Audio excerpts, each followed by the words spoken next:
တတို့ရေးဒီမှာဆောင်းတကယ်ချင်းတယောက်သူတို့စကင်းနဲ့ပါဝယ်ပေးတာတော့ပြန်သူ့ဆက်နဲ့သူဝယ်တာအပေါ်လိုက်သွားတာဒီမှာလှလှပပဖြစ်အောင်ပေါ်လိုက်သွားအဲ့ဒါတက်တော့ဝယ်စားတာတော့ကိုယ်ပတ်စံနဲ့ကိုတွေ့တော့မဟုတ်ဘူးစားကြအောင်လည်းကျွန်တော်မှာ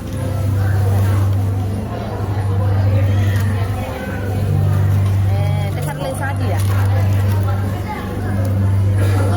တော့လည်းကောင်းတယ်မစားလို့ကြတယ်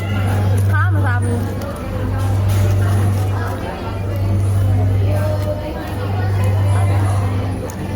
လောက်ပဲရဒီပဲကြဟုတ်တာက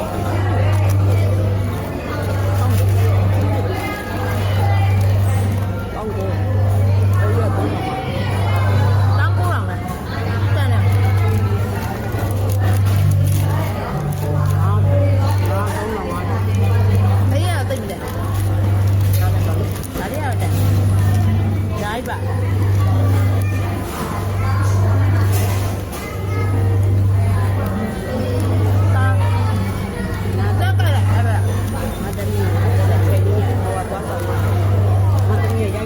ပါမ